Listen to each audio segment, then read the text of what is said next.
Il va armer la frappe. Ils sont battus, Clément Légas. J'ai un scoop pour vous. La frappe croisée magnifique. Égalisation pour l'AS Monaco. Ce soir, je vais dire tout haut ce que tout le monde pense tout bas.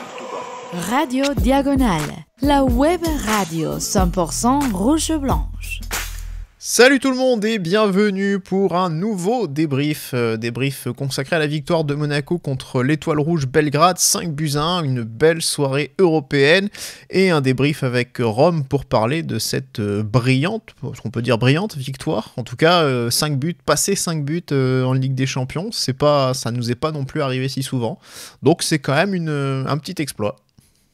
Ouais, bonsoir tout le monde, ouais, c'est clair, 5 buts on regardait en tout cas pour ce qui est des tours officiels vraiment de Ligue des Champions, c'était la Corogne lors des phases de poule 2004-2005 de Ligue des Champions. Donc ouais, ça faisait 19 ans du coup. Enfin 20 ans même. 20 ans. C'est ça. C'est pas arrivé. Ouais.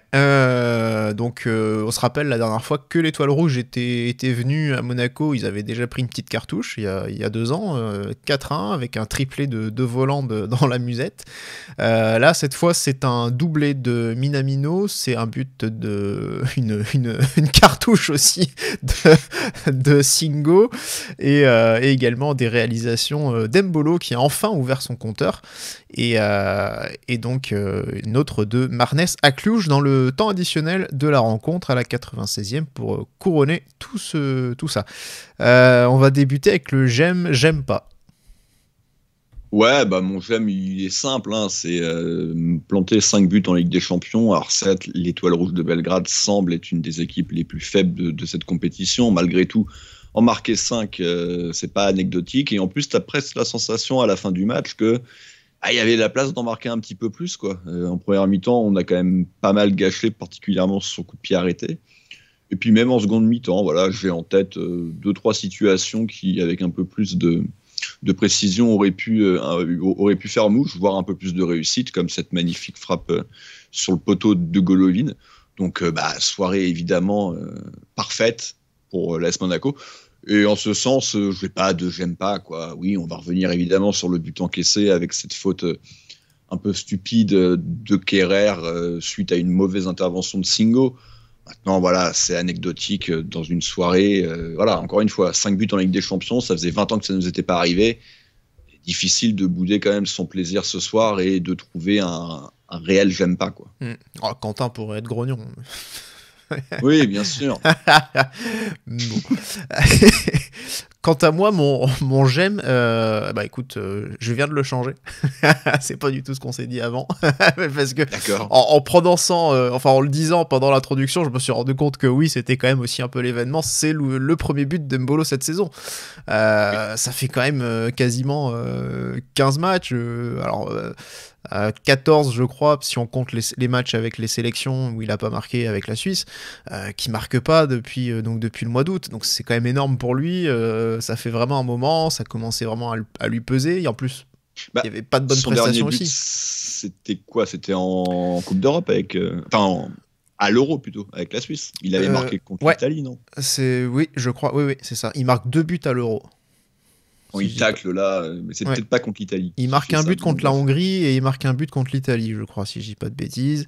Mais sinon, effectivement, depuis, c'était un peu le désert, et depuis le début de la saison, surtout, avec des prestations assez difficiles. Donc là, en plus, sa prestation, elle est vraiment bonne ce soir. Donc voilà, ça fait enfin plaisir de voir l'attaquant marquer, parce que on l'attendait depuis tous depuis un moment. Donc on espère, bien sûr, que ça va le délivrer, et surtout avec l'absence de Balogun en ce moment, on espère que ça va aussi lui déjà le lancer et en même temps aider aussi l'équipe. Et j'aime pas, c'est un peu la bêtise de Kerrer sur le penalty concédé, parce que forcément tu te dis que t'as l'impression à ce moment-là que presque que les fils se déconnectent. Tu te dis pourquoi un tel geste à cet endroit, à ce moment-là, comme ça. Il n'y a rien qui le justifie, quoi. Donc là, t'as l'impression presque de retrouver le Kerrer du PSG sur cette action en particulier.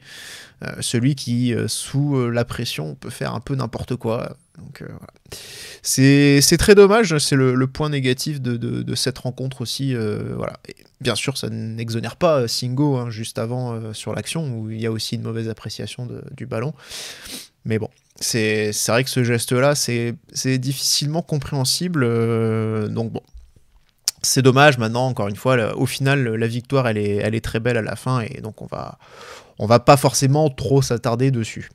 Le 11 de départ, on avait un 11 finalement, j'ai envie de dire presque plutôt classique. La seule information véritablement, c'était le remplacement de Golovin, qui était remplacé, enfin qui était sorti du 11 au profit d'Akliouche, qui lui avait été remplaçant contre Lille ce week-end, enfin le week-end dernier. C'est la seule information voilà, d'importance. Bien sûr, Van der Son était de retour dans le 11, mais on se doutait pareil qu'il n'avait pas forcément joué contre Lille en vue de cette rencontre aussi. Sinon, pas de grande surprise, quoi. Non, bah, de toute façon, moi, le 11 type, on l'a à peu près dans la tête. Pour moi, ça joue entre 14... Enfin, ils sont 14 vraiment à être proches de ce 11. Salissou absent, Balogun absent. Donc après, voilà, ton 12e, c'est Golovin. Là, le choix a été fait de le mettre sur le banc. Pourquoi pas? En l'occurrence, et on en parlera, il a fait une superbe rentrée. Bah, d'ailleurs, plus qu'une rentrée, parce qu'il a vraiment... Il a fait moitié de temps de jeu avec Ben Seguir. Donc oui, on était sur l'équipe type au vu des absences. Ouais. Donc voilà, bon, on sait après, hein, comme tu dis, on fonctionne avec un groupe assez restreint. Il suffit d'enlever 2 joueurs pour que finalement ça soit beaucoup plus lisible en termes de composition. Bon, en tout cas, plus facile à deviner. Si je dis pas de bêtises, non, c'était contre Zagreb, on avait joué à 3 derrière, ou je me souviens plus si c'était ce match-là ou un autre. Non, Zagreb, non, on n'avait pas joué. Non. Je me souviens plus. Pas. Enfin, tu vois, c'est vrai que autant des fois sur un match précédent, on avait pu avoir une surprise, tu sais. Je vais le retrouver, hein, de toute façon, mais c'est vrai que voilà, c'était contre Rennes, voilà, on était repassé à 3 derrière. Ah bah ouais, mais c'est le seul match que j'ai pas vu. Ah bah c'est comme moi contre Lens quand j'ai oublié le but de Zakaria. C'est ça. C'était le seul match que j'avais pas vu. Non, contre Zagreb, c'était aussi un 4-2-3-1. Donc voilà. Bon, en tout cas, on va parler aussi maintenant de cette rencontre, hein, de ses buts. Le premier but, il intervient à la 20e minute. On a vu un Minamino incrédule presque, pas trop célébré, parce que en train de se demander si lui aussi était bien en règle au moment de marquer. Il est vraiment à la limite du hors-jeu. En fait, il y a un mauvais alignement de la défense.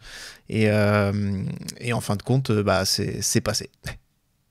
Ouais, clairement, c'est très étonnant de le retrouver aussi seul. Parce qu'il est clairement au milieu d'un grand vide. Mais oui, ça couvre un peu de l'autre côté. Ça se joue pas à grand-chose. Mais déjà, sur le moment, c'est la sensation que j'avais eue qu'il était couvert. À noter, voilà, la belle passe de Wilfried Singo, parce que c'est lui quand même qui fait cette passe décisive au final. Après, il gère bien son 1 contre 1 face au gardien. Voilà.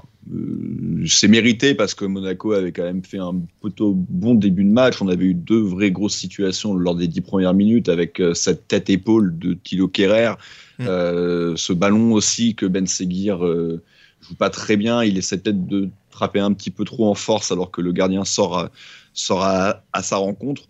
Donc tu sentais quand même que Monaco était supérieur à l'Étoile Rouge, mais on attendait patiemment cette ouverture du score, et au final on n'a pas attendu tant longtemps, parce que 20 minutes... Ouais. Oui, comme tu dis, il y a pas mal d'occasions, notamment sur des coups de pied arrêtés, puis il y a d'autres situations qu'on se crée en attaquant pas mal dans la profondeur. Je trouve qu'on a beaucoup joué en termes en verticalité, et notamment Minamino qui faisait énormément d'appels et qui arrivait à trouver des brèches. Alors des fois c'était Van der Son qui jouait un peu long, qui arrivait à le trouver, ou voilà, on a joué beaucoup comme ça, et finalement là cette fois c'est Singo qui trouve Minamino. Donc c'est un peu la tactique, on va dire, du début de match, où on attaque vraiment très fort de ce côté là, et ça finit finit par payer. Malheureusement, bon, l'égalisation, elle intervient très rapidement et derrière, il y a quand même une séquence qui apparaît où c'est beaucoup moins bien, où ça devient un peu plus plan-plan dans le jeu, où on arrive moins à trouver les décalages, moins à jouer dans les intervalles, et où on se fait un peu plus emmerder, avec notamment un attaquant de pointe qui mène la vie dure aussi à Singo quand même. Ouais, il y a eu 10-15 minutes un peu plus compliquées. Maintenant, c'est quand même aussi à mettre avec des guillemets parce que ils n'ont pas eu de situation. Au bout du bout, ils cadrent 2 frappes. Il y a une première tête qui est assez rapidement dans le match sur un corner. Je pense que c'est un corner, j'ai un petit doute, mais je pense que c'est un corner que Madjeki bloque bien. Elle lui arrive dessus, mais il a le mérite au moins de ne pas la relâcher. Oui, parce qu'avec d'autres, on sait que ça aurait pu... Oui. On est à l'abri de rien. Pas de parti pris. Mais voilà, c'est à peu près tout. Après, voilà, il y a ce but avec Singo qui rate un peu son intervention. Le ballon arrive très très vite. Il y a le rebond. De temps en temps, faut pas hésiter à la mettre en touche. Et puis tant pis si t'as pas fait la relance propre. C'est vrai qu'il aime bien souvent quand même essayer de rendre le ballon le plus propre possible, ce qui est quand même rarement une chose négative, mais bon là voilà, le ballon arrive tellement vite que peut-être essayer de la contrôler c'est un peu compliqué, il se fait passer et puis après ouais voilà, il y a Kerrer qui arrive un peu comme un pélican pour reprendre un sketch d'un fameux humoriste et qui quand même là il y a absolument rien à dire quoi, il prend la jambe d'appui, j'ai même limite eu peur qu'il n'y ait pas carton rouge parce que il y a plus de Le Pen, je sais, mais bon enfin c'est pas vraiment très clair d'ailleurs cette histoire ou pas. C'était voilà, j'avais plus peur de ça que le fait qu'ils égalisent au vu quand même de ce qu'on avait vu pendant 25-30 minutes. Je sentais que ça allait finir par le faire prendre pour Monaco. Donc le penalty est bien tiré et c'est à partir de là que oui, il y a eu 10-15 minutes un peu plus compliquées, mais sans réellement sentir le danger. Après c'est vrai que ça nous mène aussi jusqu'à la 40e et globalement, entre ce moment et la 40e, on n'a plus grand-chose. Il y a une frappe aussi au-dessus de l'étoile rouge après cette parade. En fait, finalement, on se réveille pas mal, surtout dans le temps additionnel, où on commence un petit peu à repartir de l'avant. Mais oui, c'est quand même une passe un peu plus ennuyeuse. Et c'est vrai qu'on commence à... Enfin, en tout cas, moi, de mon côté, je commence un peu à avoir quelques doutes, quoi, parce que je me dis, bon... c'est peut-être qu'on se voit aussi un peu trop beau, tu vois, tu bats le Barça, tu te dis bon, Zagreb c'est à part parce que t'as le scénario qui est bizarre et que t'as le contexte aussi du match, de la pelouse qui est particulier, mais c'est vrai que tu te dis bon, t'as l'impression qu'il y a une tendance où on a toujours un peu ces difficultés à faire des différences offensivement, où parfois on a du mal à être un peu plus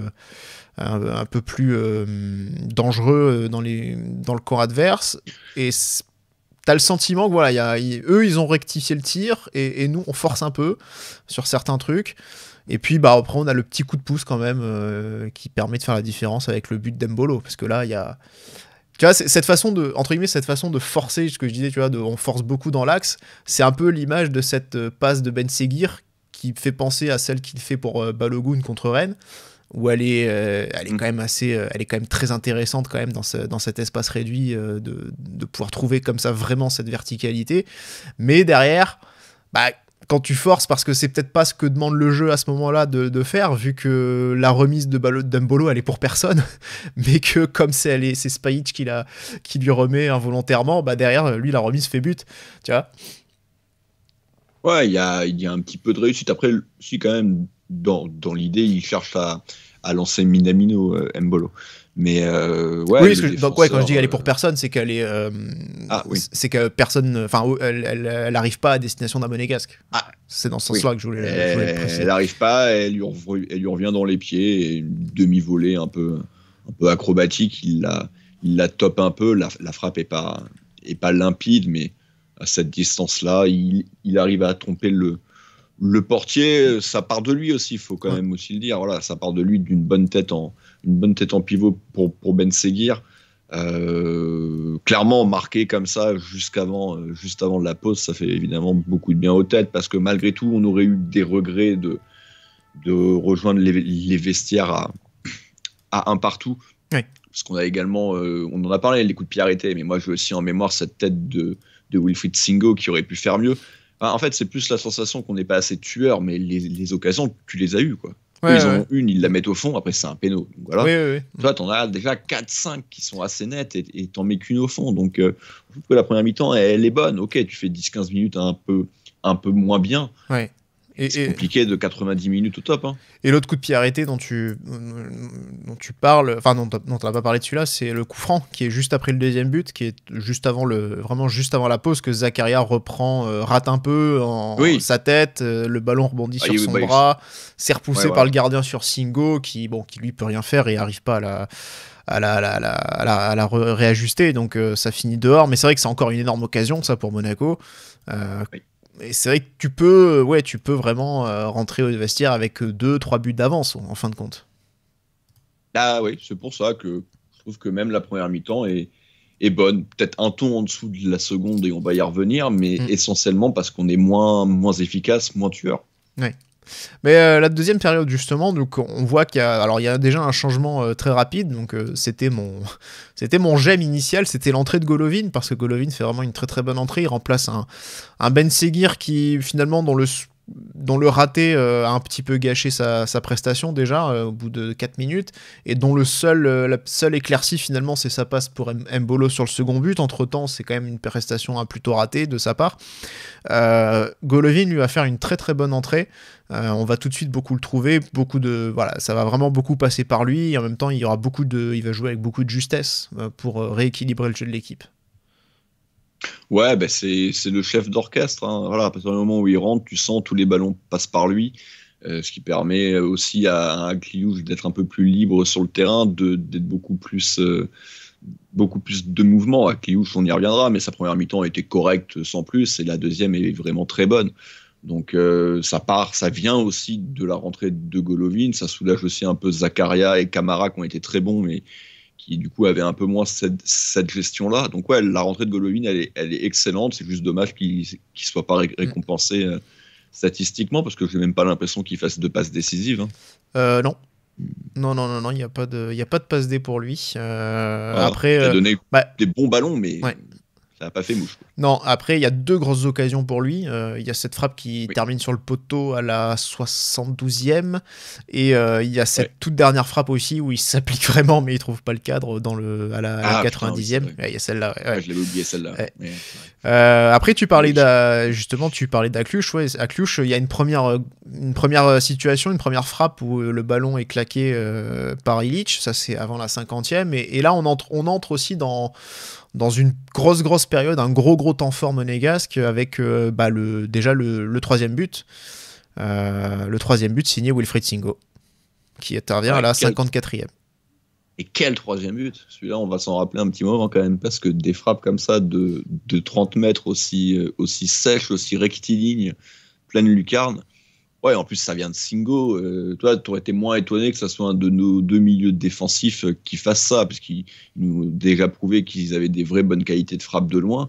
Singo, c'est quelque chose qu'on voit un peu moins, également parce que il prend moins sa chance que les autres, mais autant je le vois bien capable de marquer un but de la tête, mais c'est vrai que surprenant de le voir marquer un tel but, et ça nous permet à ce moment-là de faire le break, et tu sens quand même que le plus dur a été fait, quoi. Alors 34 mètres la frappe, la position. Ouais. Elle a été chronométrée à 108 km/h apparemment. C'est Canal+ qui a donné c'est pas mal, l'information. Ouais, c'est quand même une grosse frappe. Et alors apparemment, d'après Mbolo, c'est rapporté par Nice Matin, un but comme ça va revenir dans 100 ans. On n'en voit pas tous les jours. Voilà. Dans 100 ans, non, parce que c'est qu'un match de poule et que c'est l'Étoile Rouge de Belgrade. C'est clair qu'il me fait la même en quart contre City. C'est différent. Mais par contre, oui, nous, en tant que supporters monégasques, oui, ça sera quand même un but qui restera un peu dans les mémoires, même si le match en tant que tel n'est pas un match clé. J'avais envie de mettre un sondage à choisir le but de Glick contre Leverkusen ou le but de Singo contre l'Étoile Rouge. Après, je pense que le scénario du match fait que tu aurais quand même plus tendance à choisir le but de Glick. Celui de Glick, et puis en plus, celui de Glick, il est accompagné de cette fameuse caméra bord terrain de Marcel Desailly. il te permet aussi d'avoir un autre point de vue. Ouais. Donc, oui.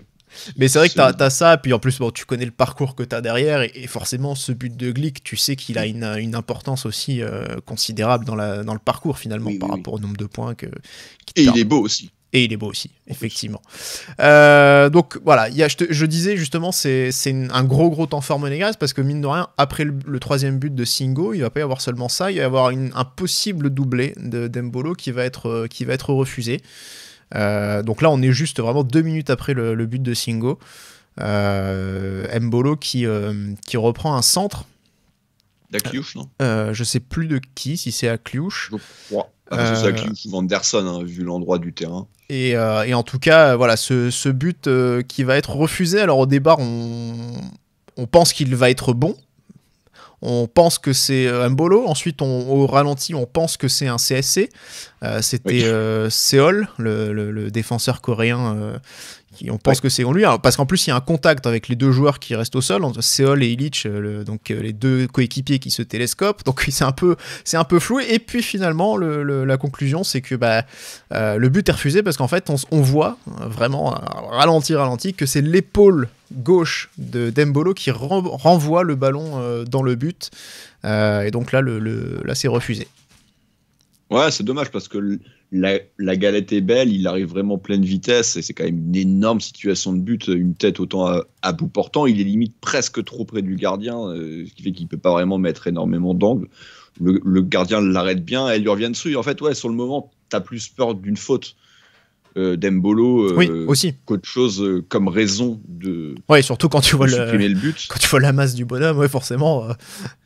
Quand tu te rends compte qu'en fait, non, il n'y a pas de faute, que c'est les deux joueurs de Belgrade qui se télescopent, mais qu'Embolo, il y est pour pas grand-chose, tu te dis, bon, que ça va être accordé, que ce soit un CSC ou non. Ouais. Et puis, il faut ce dernier angle de caméra pour se rendre compte que, oui, en fait, il la met au fond, mais avec le haut du bras, l'épaule, bref, le but est non valable.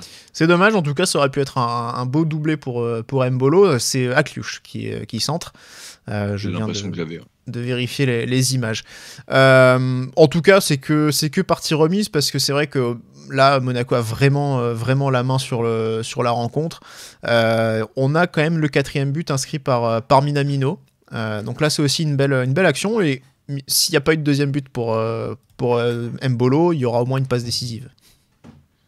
Ouais, celui-là, il est un peu plus dans ce qu'on aime faire depuis le début de saison, vraiment ce pressing haut qu'on a moins vu aujourd'hui aussi, parce qu'on a eu tellement le ballon que t'as moins besoin de presser l'équipe adverse. On parle de 80% de possession, c'est quand même extrêmement rare. Donc après, la défense de Belgrade est pas folichonne. Il y aurait eu potentiellement en plus une faute de main au sol, même si tu sens qu'il essaye d'enlever sa main.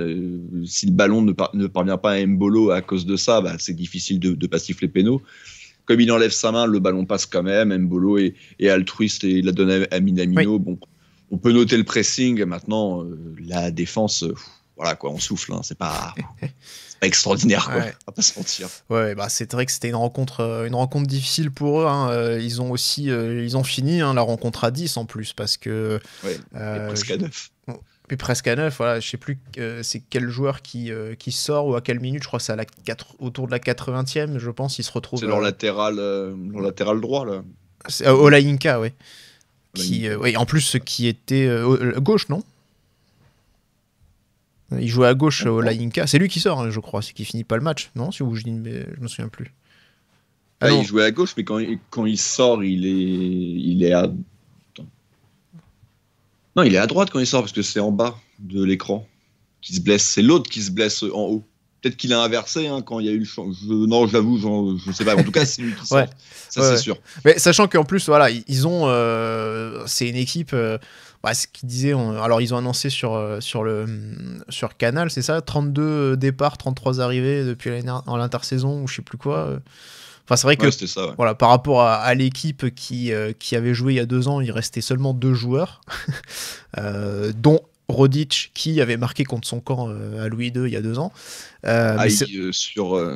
sur Radio Étoile Rouge, ils doivent faire des sacrées gazettes du mercato l'été. Hein. Ah, c'est plus que nous, c'est sûr. 34 et 32, ils ont de quoi faire quelques émissions.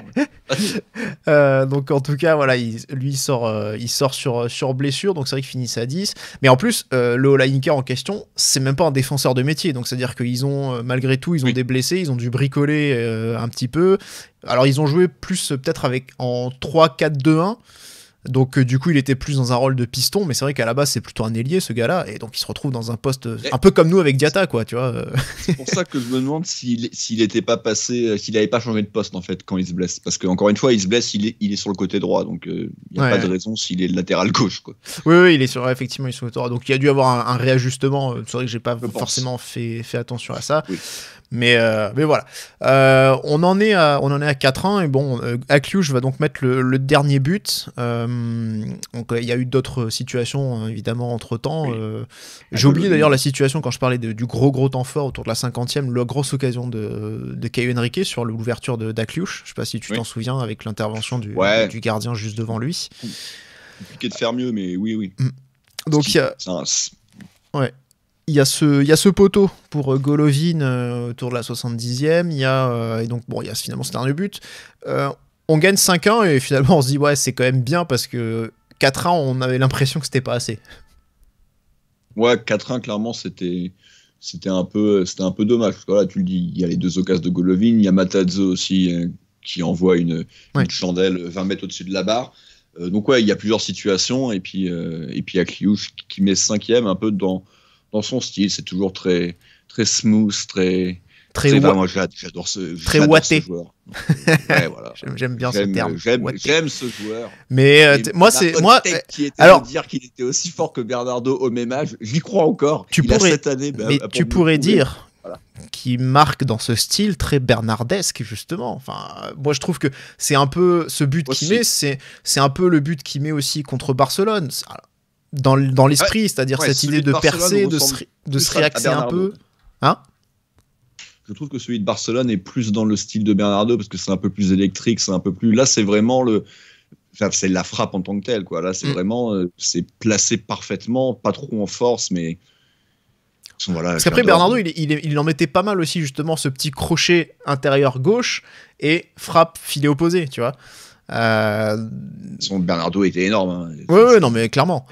Donc, non, mais voilà, c'est vrai que du coup, on était quand même sur une référence un peu identique, quoi. Donc, sur ce coup-là, tu peux l'utiliser. Je vais avoir ma rédemption en fin de saison. Enfin, voilà, en tout cas, belle victoire 5-1. On n'a pas parlé forcément beaucoup de la gestion de l'effectif de la part d'Hutter. On peut glisser déjà un mot, enfin ce que j'ai un peu développé en off avant qu'on prenne l'antenne. C'est vrai que où je disais qu'on avait beaucoup verticalisé le jeu en première période, où il y avait pas mal d'espace au départ, et qu'ensuite ils ont commencé un peu à les fermer, on a un peu insisté sans réussir, et ça a contribué à ce qu'on ait du mal à trouver des solutions en fin de première mi-temps. Je trouve qu'on a beaucoup mieux utilisé la largeur en seconde période, notamment. Donc on a eu beaucoup plus d'espace qui se sont créés, parce que le bloc était vraiment étiré et ils avaient vraiment beaucoup de mal ensuite à faire les décalages. Ça nous a vraiment facilité la rencontre. Il y a ce changement donc qui est opéré à la mi-temps, mais toi, Rome, la question aussi que tu te posais, en tout cas que tu voulais un peu soulever, c'était peut-être qu'on avait... que Hutter avait peut-être un peu trop tardé à changer des choses, ou en tout cas à faire des changements une fois que la rencontre était dans la poche. Ouais, je trouve qu'à partir du 3-1, il y a peut-être 2-3 changements à faire un peu plus rapide que d'attendre la 77e, de sortir Zakaria à la 87e, parce que clairement, il faut le faire souffler, mais tu pouvais le faire peut-être 20 minutes plus tôt. Le 96 ou 87 minutes, c'est quasi. Il a joué mal dans son intégralité. Et également, moi, j'aurais pas pris de risque et j'aurais sorti Kerrer assez rapidement, au minima lors du 3e but, même si t'étais pas en danger, bien entendu. Donc il y avait peu de chances qu'il fasse cette faute qui lui amène un second jaune. Mais on sait jamais. Et Tamawissa sur le banc. Puis t'as l'exemple Thésée sur le week-end d'avant. C'est ça, qui était un match différent, où là, pour le coup, on était quand même un peu plus en difficulté, c'était un match un peu plus fermé, mais prends pas le risque. Kerrer, même s'il a fait sa connerie, on peut pas se permettre de le perdre en Ligue des Champions pour un match qui va être très important à Bologne, où c'est quasiment le dernier match où Monaco va partir favori. C'est même le dernier, hein. Donc voilà, autant l'avoir, on l'aura, donc tant mieux. Mais voilà, je trouve qu'il a pris un léger risque en le laissant sur le terrain, sachant qu'en plus le match était plié. Et pour le coup, lui, il l'a laissé jusqu'au bout, hein. Il n'y a pas eu de... Ouais. Il n'y a pas eu de changement. Et moi, c'est vrai que de mon côté, pour moi, parmi les remplacements prioritaires, c'était aussi le milieu de terrain, parce que c'est vrai que c'est un poste où on a vraiment très peu de marge. Et c'était, à mon sens, c'était quand même prioritaire de faire des changements assez rapides à ce niveau-là. Parce que, voilà, dès qu'on a la possibilité de faire tourner à ce poste-là, je pense qu'il ne faut vraiment pas s'en priver. Et bon, finalement, les deux n'ont pas fini le match, mais c'est vrai que le remplacement de Zakaria à la 87e, c'est plutôt anecdotique. C'est pas ça qui va changer grand-chose. Et puis Camara, il le sort aussi parce qu'il se fait un peu mal. Je suis pas sûr qu'il avait prévu de le sortir à cette minute-là. Hein, peut-être pas. Après, je sais pas, Magassa rentre assez vite. Est-ce qu'il était déjà en train de s'échauffer ou pas encore? Je sais pas. C'est vrai. Donc, mais bon, voilà. En tout cas, c'est vrai que pour moi, c'était important aussi, vu que le score était acquis, de pouvoir faire... ces changements-là. Bon, c'était un rapide débat. Voilà. Après, peut-être que vous, de votre côté, dans les auditeurs, dans les commentaires, vous aurez peut-être un autre avis sur la question, ou vous serez peut-être d'accord. Voilà, n'hésitez pas à le dire. Moi, en tout cas, je suis content. C'est une belle victoire 5-1. Et c'est vrai que j'étais ressorti un peu frustré du week-end de Ligue 1, parce que tu fais 0-0 contre Lille, alors que bon, t'es quand même au-dessus, même si t'es pas non plus... t'as pas des occasions à l'appel, mais... t'es quand même au-dessus, et c'est un peu frustrant de faire ce 0-0, surtout quand tu vois que Paris en cale 4 à Strasbourg, Lyon en cale 4 au Havre, Marseille en cale 5 à Montpellier, et toi t'es là, tu fais un 0-0, t'as toujours du mal à être efficace, donc là, enfin une belle soirée avec beaucoup de buts, voilà, c'est mérité, donc ça fait plaisir, on espère évidemment que ça se poursuive contre Nice ce week-end. Les top flops, bon, top déjà, on en a pas mal. Je sais pas par qui tu as envie de commencer. Moi, mon top, c'est une fois n'est pas coutume, c'est Akliouche, hein, voilà. Ça va être mon fil rouge. Non, mais je le mets top.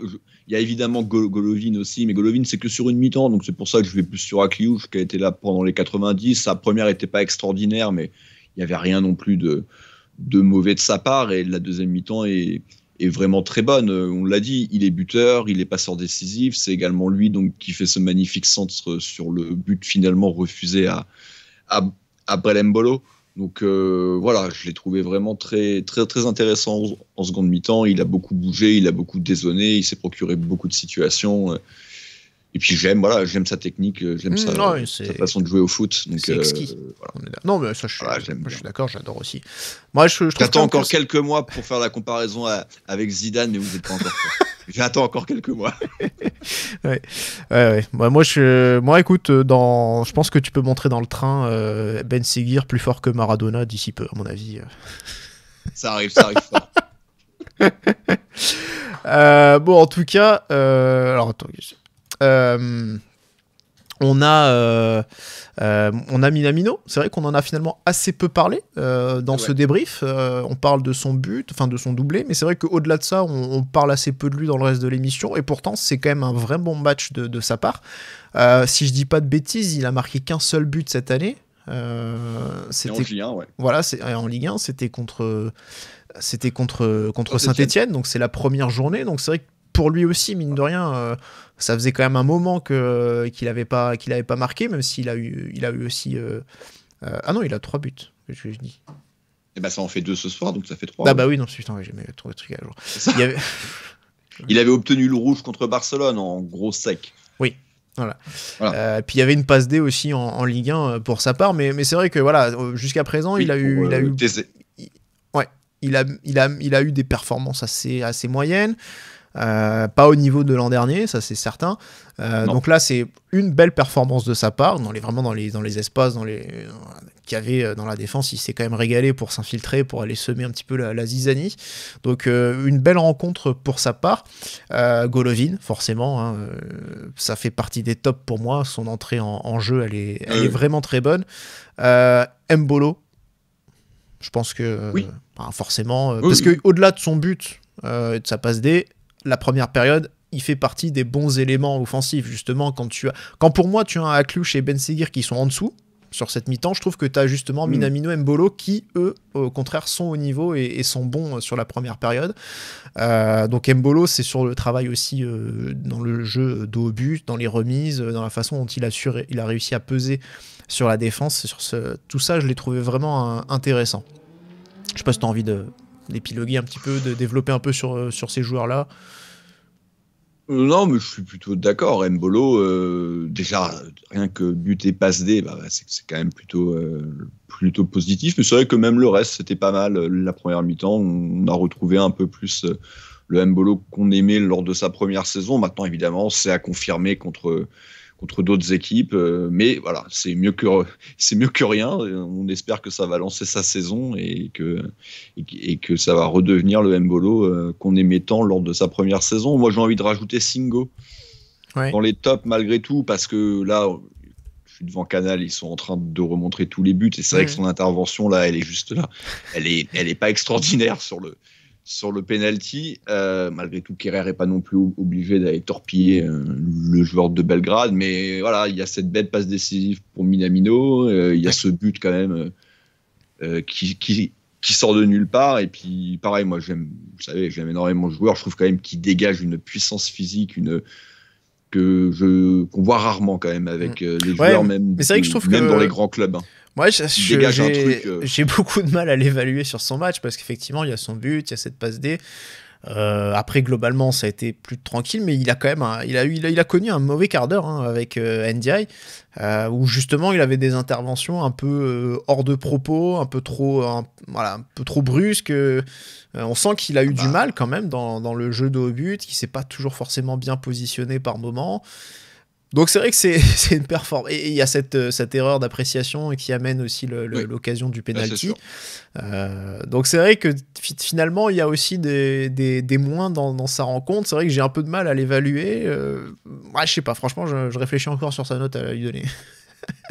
Ouais, non, mais sur le but je peux comprendre. Après le reste, encore une fois, ils nous ont pas mis en difficulté, et donc oui, moi, je sais pas, moi je trouve qu'il dégage vraiment cette puissance physique que j'ai peut-être même quasiment jamais vue pour un défenseur à Monaco depuis que je regarde ce club, quoi, donc depuis 30 ans, quoi. Je vois pas quel autre défenseur avait. Je trouve que c'est fou, ce qu'il dégage, l'énergie et sa puissance. Voilà. On n'a pas trop connu Thuram chez nous, c'était peut-être un peu pareil, mais vraiment, le côté animal, bestial du mec m'impressionne. Et bon, c'est pas parfait, évidemment. Mais... au niveau des flops, est-ce que tu avais un joueur que tu voulais citer ? Honnêtement, non. Je vais te laisser faire Kerrer, du coup, vu que c'était ton j'aime pas, mais... Après c'est pour le penalty tout simplement, donc il y a pas. Ouais, voilà, j'ai envie de dire, il y a pas forcément plus à dire, mais c'est un peu dommage, ça ternit un petit peu la prestation ce soir, cette faute très bête. Les deux terrains ont été très bons. Sinon tu peux dire Ben Seguir, quoi. Tu peux, voilà, c'est plus Ben Seguir. Après, est-ce qu'il sort vraiment ? La question c'est, est-ce qu'il sort vraiment ? Est-ce que c'est une vraie sanction d'Hutter à ce moment-là ? Parce que mine de rien, ça passe sur le deuxième but, c'est celle qui fait quand même la différence. Oui. Mais est-ce qu'il sort aussi parce qu'il y a l'enchaînement, que voilà, tu sens que peut-être ce soir-là, il a moins de gaz, il a un peu moins de peps, et que tu te dis, bon, ça vaut peut-être pas le coup de le laisser plus longtemps sur le terrain, sachant qu'il a beaucoup enchaîné les matchs précédemment, et qu'il a peut-être besoin aussi finalement de souffler, quoi, en fin de compte. Il y a un peu de sanction, il y a un peu sanction-rotation, quoi. C'est un peu un mélange, je pense, qui préside à la décision d'Hutter, j'ai l'impression. Je sais pas s'il en a parlé en conf, je peux pas dire, j'ai pas encore vu. Peut-être qu'il a été interrogé sur ça, sur ce changement, je sais pas. Ouais, puis on sait pas, il y a peut-être aussi une petite gêne, on en saura peut-être plus dans les prochaines heures, mais... Je pense pas, parce que pour le coup, tu vois, et c'est vrai qu'ils en parlaient Non, et puis surtout dans la mesure où Golovin était déjà en train de s'échauffer depuis un moment. Oui. Donc... attends, il y a une question. Voilà. Et tout simplement, il l'explique. Voilà, il a dit, je viens de voir, au coup d'envoi, j'avais décidé de mettre Golo remplaçant et Elias titulaire, mais je n'ai pas été satisfait. Il jouait parfois trop lentement et il n'optait pas tout le temps pour la bonne solution. Voilà. Donc, c'est une sanction. Voilà, c'est. Voilà. Non mais voilà, c'est tu vois, je veux dire, je viens d'aller checker, si ça se trouve il y avait rien, mais voilà, il y avait déjà, donc au moins il a été transparent, voilà, et je suis là, on peut être d'accord, hein, globalement, c'est vrai que la performance de Ben Seguir, elle est sur ce match-là, elle est pas très bonne. Bon, c'est normal, après c'est un jeune joueur et c'est logique, hein, qu'il y ait encore des hauts, des bas. Il avait redit il y a pas longtemps, avec les jeunes joueurs, c'est comme ça. C'est aussi le projet. Bon, voilà, je sais pas, est-ce que tu avais d'autres choses à rajouter sur cette rencontre ? Ouais, moi j'ai presque un regret, c'est qu'on n'ait pas marqué sur coup de pied arrêté, parce qu'avec le nombre de situations qu'on a eu, merde. Et pour le coup, c'est également une bonne chose, c'est qu'entre Caio, essentiellement Caio, mais Camara aussi, on a fait un ou deux. Quand Alkiou, c'est vrai qu'il fait cette tête sur le poteau, qu'on a oublié dans les grosses occasions. Poteau extérieur, certes, mais poteau quand même.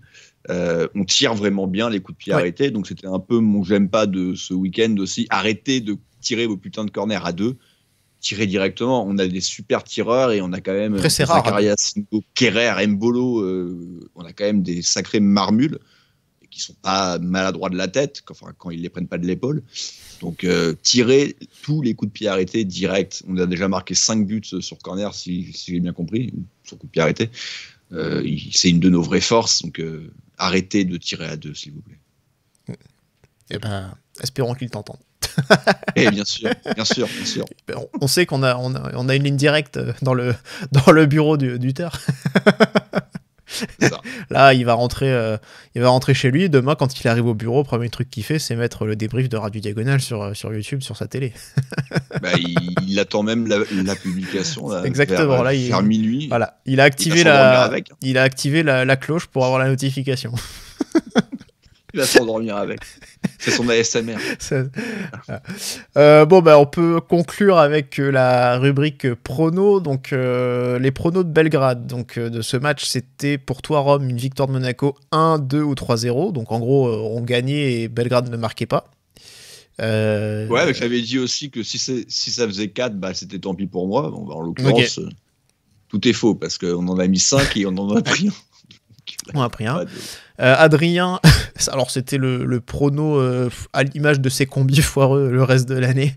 C'est le premier péno de la saison pour Monaco, sauf que du coup il y en avait déjà eu un, donc on rappelle c'était celui de Zagreb. Donc bon, celui-là il pouvait pas. Et mais on a quand même une petite réussite puisque c'est Quentin qui avait pronostiqué un doublé. Le premier de l'année. Voilà, premier de l'année. Donc c'est Minamino qui a inscrit ce premier doublé. Donc bravo Quentin. Pour Nice, maintenant, donc le match aura lieu samedi, si je ne dis pas de bêtises, le 27, c'est samedi. C'est samedi, voilà. Non, c'est pas samedi ? Ah non, c'est dimanche. Le 27, c'est dimanche. C'est dimanche, pardon, je me suis confondu. À 17h, je crois, non ? Oui, tout à fait, c'est Beansport qui retransmet le match. Oui, je me suis gouré sur mes... Ah non, Bein, ils ont le match du samedi à 17h. C'est décalé. Tu sais, ils décalent des fois... Ah, ce week-end, ok. Ouais. D'accord, ok. Ah bah c'est cool. Pas besoin d'aller sur... Exactement, on pourra tous regarder le match. Non, sur l'équipe, ils mettent DAZN. Hein. Ouais, mais tout à fait, bien sûr. Mais en tout cas, voilà. Donc ton prono pour Nice ? Du coup, but sur coup de pied arrêté. Allez. Moi par contre, c'est le prono pessimiste, c'est la première défaite de la saison. Voilà, j'abats la carte. Je sais que t'es un peu niçois aussi. La carte c'est un truc de local aussi. Pas du tout. La carte dragon blanc aux yeux bleus, là, j'invoque la défaite. Première défaite de la saison, en tout cas, on peut dire encore, parce que c'est vrai qu'on n'en a pas parlé, mais mine de rien, c'est encore la série d'invincibilité qui se poursuit. 11 matchs maintenant, c'est quand même une belle paire. Il va falloir peut-être commencer à ouvrir un petit peu les bouquins, les livres d'histoire pour voir un petit peu en termes de séries ce qu'on a fait. Parce que quand Hutter... c'est plus que 11, parce qu'en fin d'année dernière, ta dernière défaite, c'est Lyon. Ouais, Ouais, Tu c'est vrai que... rajoutes quoi? Tu rajoutes 2-3 matchs, du coup. Ouais, c'est vrai que moi, en général, moi, je compte pas la saison d'avant, mais c'est vrai que par rapport à 2017, effectivement, dans les stats, ça a été pris en compte, c'est que ça avait étiré la série. Je crois que c'est monté à combien? C'est monté à 19 ou 20, je sais plus. Ah ouais, mais après, c'était que en Ligue 1 aussi. C'est que en Ligue 1, ouais. Là, c'est vrai aussi. Là, ouais, voilà. Ouais, donc c'est pour ça, il y a aussi plusieurs façons de le compter. Bon, en tout cas, depuis le début de la saison, ça fait 11. Et déjà, la dernière belle série qu'on faisait, c'était avec Philippe Clément, quand il fait 10 matchs sans défaite, 9 victoires d'affilée, 10 matchs sans défaite. Je me rappelle pas. Vous avez pas écouté mon podcast en anglais sur Rangers Journal? Ouais, si, évidemment. J'ai pas eu de commentaires, je me suis dit, tiens... Ah, mais honnêtement, je suis tombé dessus. Mais bon, tu sais très bien que le sujet ne m'intéresse pas des masses. Donc, moi, Philippe Clément, c'est du passé et tant mieux. Donc voilà. En tout cas, c'est vrai que bon, il y a cette série-là, mais il faudra effectivement regarder parmi les belles séries. Je pense que celle du Thor, elle doit prendre là une très très bonne place d'un point de vue historique, parce que je crois qu'à l'époque, quand Clément fait la sienne, je sais pas si on ne dit pas que c'est pas la deuxième déjà meilleure série de Monaco, qu'il avait fait mieux que Kovac, qui avait fait 7 matchs sans défaite d'affilée, ou 7 victoires d'affilée, je sais plus. En tout cas, bon, il n'y a pas eu que des victoires de notre côté. Mais en tout cas, une série d'invincibilité, il va falloir commencer un petit peu à s'y pencher pour regarder un petit peu en termes de records ce qui peut. Donc, tu as envie qu'on peut aller chercher. Ah non, j'ai pas envie. Ah bah non, alors si en plus elle devait s'arrêter contre Nice, c'est encore le pire que tout, quoi. C'est le seum. Oh, évidemment, j'ai envie qu'on gagne. Mais je sais pas. Match de Champions League, là, 4 jours après, tu joues le derby. Est-ce qu'on sera... Après, Nice, c'est vrai, Nice, ils jouent aussi. Nice, ils jouent demain. Ouais, ils vont jouer aussi. Ouais. Jeudi, ouais. Mais en plus, c'est là-bas. Des fois, ça peut sentir le traquenard. Je me rappelle 2017, on est sur pareil, on est sur une dizaine de matchs invaincus, puisqu'on perd contre Fenerbahçe le premier match. Et après, on fait que des victoires ou des nuls. Et on bat Tottenham, et 4 jours après, on se prend 4-0 contre Nice, chez eux. Ouais, c'était en J5-6. C'était notre défaite de la première partie. C'est pour ça que la dernière fois, on disait qu'on avait... Mais c'est un peu pour ça, du coup, que... Ouais. Que je me dis, bon... Ils sont Balotelli. Ouais, non, c'est sûr. Mais bon, enfin voilà... Ils ont Sofiane Diop. Le crack. Ouais, bah oui. Mais bon, c'est vrai que c'est... Ouais, je sais pas, j'ai un mauvais pressentiment. Mais après, peut-être que si à chaque fois j'ai un mauvais pressentiment et qu'on gagne, je vais continuer à en avoir jusqu'à la fin de l'année. On est d'accord. Non, mais bon. Nos deux pronos sont pas impossibles, parce que but sur CPA et défaite, c'est possible. Oui. Voilà. En tout cas, merci Rome. Merci à tous de nous avoir suivis. Donc, l'émission, évidemment, retrouvée sur YouTube, sur Spotify. Je suis en train de je viens de penser à un truc. Non, mais en fait, dire que l'émission est à retrouver sur Spotify et YouTube, c'est complètement con. Surtout à la fin de la dite émission. Pourquoi ? Parce que les gens qui nous regardent les gens qui regardent sur YouTube ont l'information que c'est également... Que c'est possible d'aller l'écouter sur Spotify, et que les gens sur Spotify que c'est possible d'aller écouter sur YouTube. Oui, que tu le dises au début, c'est pareil. Dans tous les cas, ils sont en train d'écouter. Je vois ce que tu veux dire, mais dans tous les cas, que ça soit au début ou à la fin, tu te poserais la même question. Ouais, par contre, juste ce qu'on peut noter, on est deuxième. Hein. Ah oui, effectivement. Avec point classement. Sporting et Arsenal, mais on a plus 5, donc on est juste derrière Villa, qui a 9 points, et qui seront nos adversaires en J7. Ouais, tout à fait, c'est en janvier.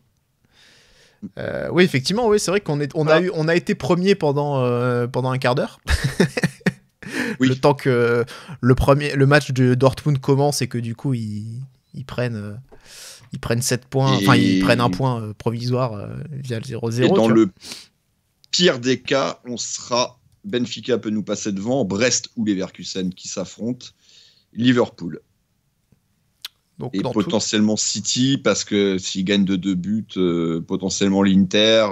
Il y a quand même 2-3 autres équipes qui peuvent nous passer devant, mais bon, on sera certainement 5-6e, on va dire, demain soir, et surtout avec beaucoup d'égalité de points. Voilà, c'est vrai, et c'est du coup, ça veut dire que pour l'instant c'est top 8. Donc, en tout cas, c'est vrai que pour la qualification, a priori, ils ont évalué la qualif à 10 points pour aller en tout cas au barrage, donc c'est-à-dire finir jusqu'à la 24e place. Bon, on y est presque. On n'est pas loin, et effectivement, c'est vrai que sur 5 matchs restants, je pense qu'on va être capable d'aller chercher au moins les 3 points qui nous manquent, possiblement faire mieux, mais c'est vrai que pour l'instant, Monaco est dans le top 8, donc c'est, bon, ça devrait peut-être pas durer, mais c'est une belle info, c'est important de la partager effectivement avant de rendre l'antenne. Voilà. Merci du coup Rome pour cette info et pour cette émission. Merci à tous de nous avoir suivis, et puis on vous donne donc rendez-vous probablement dimanche ou lundi peut-être, on verra, pour débriefer le match de Nice Nice-Monaco dimanche, toujours pas, à 17h. Voilà. Merci à tous et Dage Monego. Ciao ciao.